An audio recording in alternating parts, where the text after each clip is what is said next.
Hello students, welcome to knowledge etude maths. आज हम solve करने जा रहे हैं class 10 R S. Agarwal new edition chapter 3 pair of linear equations in two variables exercise 3D से question number 1 and 2।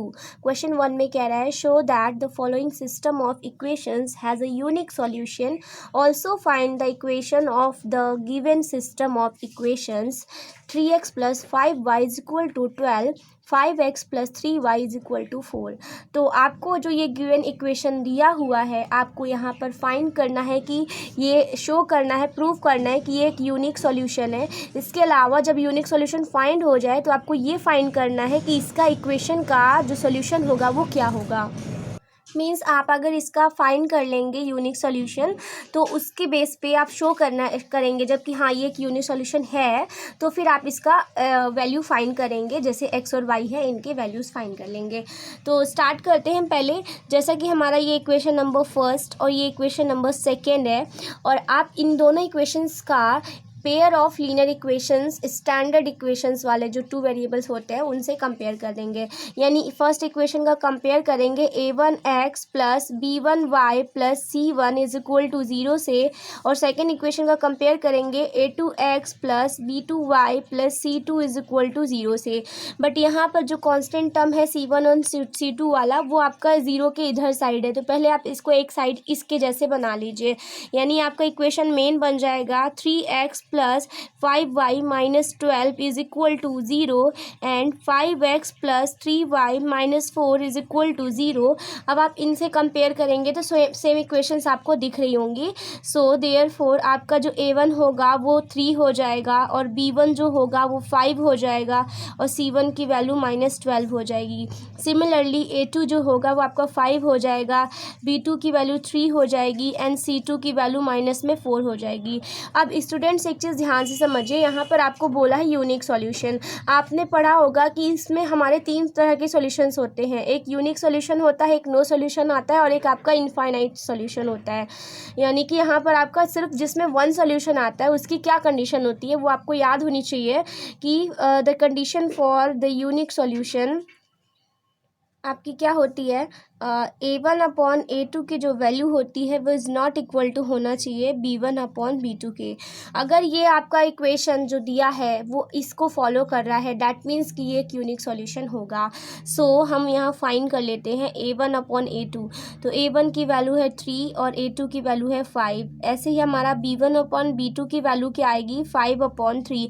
Clearly यहाँ पे आप देख सकते हैं कि हेयर जो हमारा वैल्यू है 3/5 is not equal to 5/3। So the given equation has a unique solution, जो कि आपको प्रूव करना था, शो करना था। यानी इस क्वेश्चन के 2 पार्ट है। एक तो आपको ये बताना है कि ये एक यूनिक सॉल्यूशन है, और दूसरा अगर आपका यूनिक सॉल्यूशन फाइंड हो जाएगा देन आपको इसको सॉल्व भी करना है इक्वेशन को। तो फर्स्ट पार्ट हमने सॉल्व कर लिया। सो हम यहाँ लिख लेते हैं therefore the given equations has a unique solution. So first part proof हो गया। सेकेंड पार्ट में आपको ये बताना है इनकी सॉल्यूशन फाइंड करने हैं। तो आपको एक चीज़ अच्छे से पता होगा, हमने बताया भी था, नहीं पता है तो आप जान लीजिए कि जब भी आपका यूनिक सॉल्यूशन होता है तो वो आपके लिए क्रॉस मल्टीप्लिकेशन मैथड से सॉल्व किया जाता है। यानी जो सॉल्यूशन फाइंड होगा वो क्रॉस मल्टीप्लिकेशन मैथड से फाइंड होगा। यानी जब भी यूनिक सॉल्यूशन आता है तो आप उसके लिए क्रॉस मल्टीप्लिकेशन मैथड अप्लाई करेंगे। So we apply cross multiplication method. So उसके अकॉर्डिंग आपकी वैल्यू आप कैसे पुट करते हैं, एक्स वाई, और यहाँ पे कांस्टेंट टर्म रखते हैं। फिर आप लिखते हैं b1 b2, फिर आप लिखेंगे c1 c2, then a1 a2, फिर से b1 b2। यानी आप क्या करते हैं, यहाँ से स्टार्ट करते हैं, ठीक है। एक्स के टर्म के लिए आप एक्स वाला टर्म हाइड कर देते हैं, और देन वाई से स्टार्ट करते हैं, मतलब वाई के कोफिशिएंट से। तो बी से स्टार्ट करेंगे तो पहले b1 b2 c1 c2, फिर इधर से आएंगे a1 a2, फिर इधर से आपका b1 b2। तो कहने का क्या मतलब है, आपका यहाँ से b1 b2 से स्टार्ट होता है और b1 b2 से ही एंड होती है। फिर क्रॉस करते हैं इनका हम आपस में, इसीलिए हम इसे क्रॉस मल्टीप्लिकेशन मेथड कहते हैं। फिर उसके बाद हम यहाँ पर सॉल्व करते हैं। तो देयरफॉर x अपॉन में क्या आता है आपका b1 c2, यानी b1 c2 माइनस में b2 c1 = y अपॉन में आपका क्या आता है c1 a2 माइनस में c2 a1, और कांस्टेंट टर्म 1 अपॉन में आपका क्या आएगा, यहाँ पे आएगा a1 b2 माइनस में a2 B1। तो वैल्यूज़ रख लीजिए यहाँ पे जो हमने फाइंड की है। सो हम यहाँ रख लेते हैं वैल्यूज़ को। हमारा B1 की वैल्यू आई है 5 और C2 की वैल्यू आई है -4। ऐसे ही हमारा B2 की वैल्यू आई है 3 और इधर से आप देख सकते हैं मैच कराते चलिएगा। और C1 की वैल्यू आई है -12।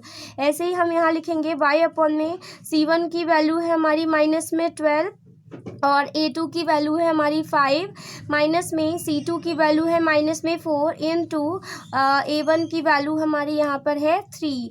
देयरफॉर यहाँ पे एक और आपका कांस्टेंट वाला बचा है। तो A1 की वैल्यू है आपकी 3 और B2 की वैल्यू है आपकी 3 माइनस में A2 की वैल्यू है 5 और B1 की वैल्यू भी है 5। सॉल्व कर लेते हैं इसको हम। यहाँ पर x/में 5 4 ज़ा 20 -20 माइनस माइनस प्लस 12 3 ज़ा यहाँ पे हो जाएगा 36 इज इक्वल टू y/में 12 5 ज़ा -60 होगा बिकॉज प्लस माइनस माइनस है। माइनस माइनस यहाँ प्लस हो जाएगा। 4 3 ज़ा 12 हो गया इज इक्वल टू 1/में 3 3 ज़ा 9 माइनस में 5 5 ज़ा 25। अब इसे सॉल्व कर लेते हैं। सो यहाँ हम देख रहे हैं वैल्यूज़ को रखते हैं इधर साइड में ऐसे। x/में कितना आया, इसको माइनस करेंगे 36 में से 20 माइनस करेंगे तो कितना आएगा 16 आएगा प्लस में क्योंकि 36 बड़ी वैल्यू है। इज इक्वल टू y/में 60 में से 12 माइनस करेंगे तो 48 आएगा और वो भी माइनस में क्योंकि हमारी 60 वैल्यू बड़ी है माइनस में है। और 1/में 25 में से 5 माइनस करेंगे तो माइनस में 16 आएगा क्योंकि 25 बड़ी वैल्यू है माइनस में है। अब हम इसको 1 बाय 1 एक के साथ कंपेयर करेंगे, एक बार इसका इसके साथ फिर एक बार इसके साथ कंपेयर करेंगे। सो हमारी वैल्यू x की आएगी x/में 16 इज इक्वल टू माइनस में 1/में 16। 16 से 16 कैंसिल, x की वैल्यू आ गई है माइनस में 1। और दूसरी हम y की निकालेंगे तो -1/में 48 ये हो जाएगी -1/में 16। तो माइनस से माइनस कैंसिल तो ये हो जाएगा आपका 16 3 ज़ा 48 यानी y की वैल्यू आ गई 3। सो स्टूडेंट्स हमारा जो सॉल्यूशन आया है x की वैल्यू -1 और y की वैल्यू 3 आई है, यही हमारा आंसर हो जाएगा। तो ये था हमारा क्वेश्चन नंबर फर्स्ट। चलिए क्वेश्चन नंबर सेकंड को भी सॉल्व कर लेते हैं। इस क्वेश्चन में बस हमने यही फाइंड किया कि इसका यूनिक सॉल्यूशन क्या है और अगर यूनिक सॉल्यूशन है तो हम उसे क्रॉस मल्टीप्लिकेशन मेथड से अप्लाई करके हम उसकी सॉल्यूशन का जो हमारा जो सॉल्यूशन है मतलब वो भी हम फाइंड कर लेंगे। चलिए क्वेश्चन सेकंड सॉल्व करते हैं। क्वेश्चन सेकंड में कह रहा है show that the following system of equations has a unique solution, also find the solution of the given system of equations. यानी हमको यहाँ पर शो करना है कि जो सिस्टम दिया है इक्वेशन का वो एक यूनिक सॉल्यूशन है और ये भी फाइंड करना है हमको कि जो सॉल्यूशन है गिवन सिस्टम का वो क्या होगा। मतलब आल्सो फाइंड द सॉल्यूशन भी फाइंड करना है यानी एक्स और वाई की वैल्यू भी फाइंड करनी है। उसके पहले हमें ये शो करना है कि ये जो गिवन इक्वेशन है वो किसके हैं, यूनिक सॉल्यूशन के हैं। तो हमारी सबसे पहले कंपेयर होती है इस इक्वेशन की स्टैंडर्ड इक्वेशन से। तो स्टैंडर्ड इक्वेशन होती है a1x plus b1y plus c1 is equal to 0 and a2x plus b2y plus c2 is equal to 0। तो आप देख सकते हैं यहाँ पे जो c1 और c2 की वैल्यू है वो 0 के इधर साइड में मतलब एक साइड में नहीं है जैसे कि इसमें है। तो इसे हम पहले स्टैंडर्ड बना लेते हैं। तो 2x माइनस में 3y माइनस में 17 इज इक्वल टू 0 और 4x प्लस y माइनस में 13 इज इक्वल टू 0। अब कंपेयर कर लीजिए इसका इसके साथ में। तो a1 की वैल्यू आ गई है 2, b1 की वैल्यू आ गई है माइनस में 3 और c1 की वैल्यू आ गई है माइनस में 17। सिमिलरली a2 की वैल्यू आ गई है 4 और b2 की वैल्यू 1 है, जब कोई कोफिशिएंट नहीं है तो 1 तो होगा। और c2 की वैल्यू आ रही है माइनस में 13। अब हमारा जैसा कि कहा गया है कि ये फाइंड करना है कि एक यूनिक सॉल्यूशन है या नहीं, शो करना है। तो आपको स्टूडेंट्स जैसा क्वेश्चन 1 में किया था यूनिक सॉल्यूशन के लिए क्या करना होगा, इसकी कंडीशन को अप्लाई करनी होगी कि a1/a2 की जो वैल्यू होगी वो b1/b2 की इक्वल नहीं आनी चाहिए। This is the condition for unique solution. So यहाँ वैल्यू अप्लाई कर लेते हैं। चलिए A1 की वैल्यू हमारी यहाँ पे 2 है। चलिए रखते हैं A1/A2 इज इक्वल टू 2/4, यानी हम इसे कैंसिल करेंगे तो 1/2 आएगा। एंड B1/B2 की वैल्यू आ रही है -3/1। So here 1/2 is not equal to -3/1। So the given solution has a unique so the given equation has a unique solution. तो ये चीज़ तो हमारी प्रूफ हो गई है।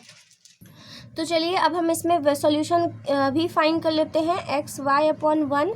सो B1 B2 C1 C2 A1 A2 B1 B2, इनका हम आपस में क्रॉस मल्टीप्लाई कर लेते हैं। यहाँ वैल्यूज रख देते हैं। x में B1 C2 माइनस में B2 C1 is equal to y में C1 A2 माइनस में C2 A1 is equal to 1 में A1 B2 माइनस में A2 B1। तो अब हम क्या करेंगे, वैल्यूज़ को पुट कर लेते हैं। x में B1 की वैल्यू क्वेश्चन में कितनी है, -3 है। C2 की वैल्यू क्वेश्चन में है -13, माइनस B2 की वैल्यू क्वेश्चन में 1 है और C1 की वैल्यू क्वेश्चन में है -17 इज इक्वल टू y में C1 की वैल्यू क्वेश्चन में है -17, A2 की वैल्यू क्वेश्चन में है 4, माइनस C2 की वैल्यू क्वेश्चन में दी है -13 और इसके अलावा A1 की वैल्यू क्वेश्चन में दी गई है 2। सो यहाँ 1 में A1 की वैल्यू क्वेश्चन में कितनी है, 2 है और B2 की वैल्यू क्वेश्चन में है 1, माइनस A2 की वैल्यू 4 और B1 की वैल्यू -3 है। सॉल्व कर लेते हैं हम इसको। तो अब जैसा कि यहाँ पे वैल्यू दिया है x में 39 हो जाएगा, minus minus plus 17 is equal to y में यहाँ पे आपका हो जाएगा 68 17 4 68 और माइनस हो जाएगा यहाँ पे माइनस प्लस प्लस 26 1 में 2 माइनस प्लस 4 3 12। Therefore x में 9 और 7 16 कैरी 1, 4 और 1 3 और 1 4 और कैरी 1 5 इज इक्वल टू 1 में 68 में से 26 माइनस करेंगे तो ये हो जाएगा 2 और 6 में से 2 माइनस करेंगे तो ये हो जाएगा 4 -42 इज इक्वल टू 1 में 14। सो अब हम वैल्यूज़ को 1 बाय 1 रख लेते हैं एक साथ और फिर हम वैल्यू फाइंड कर लेते हैं। तो x में 56 इज इक्वल टू 1 में 14। तो ये हमारा जो है कैंसिल हो जाएगा, 14 है यानी कि हम इसको 7 से कैंसिल कर देते हैं। 7 2 = 14, 7 8 = 56, 2 4 = 8। देयरफॉर x की वैल्यू आ गई है हमारी 4, x की वैल्यू 4 आ रही है और y की वैल्यू कितनी आएगी, 1 में -42 इज y में -42 1 में यहाँ हो जाएगा हमारा 1 में हो जाएगा हमारा 14। ओके, सो यहाँ पे हम कैंसिल कर देते हैं 7 से। 7 2 = 14, 7 6 = 42, तो 2 3 = 6 यानी y की वैल्यू आ रही है हमारी -3। सो स्टूडेंट्स हमारी x की वैल्यू आ रही है यहाँ पे 4 और y की वैल्यू -3, x की वैल्यू 4 और y की वैल्यू -3, यही हमारे आंसर्स हो जाएंगे। तो ये था क्वेश्चन नंबर 2 एंड फर्स्ट का सॉल्यूशन। सो इस वीडियो में बस इतना ही। वीडियो अच्छा लगे तो लाइक कर दीजिएगा, चैनल को सब्सक्राइब कर लीजिएगा जिससे नेक्स्ट वीडियो का नोटिफिकेशन आपको मिल सके। इस वीडियो में बस इतना ही। Thank you so much for watching.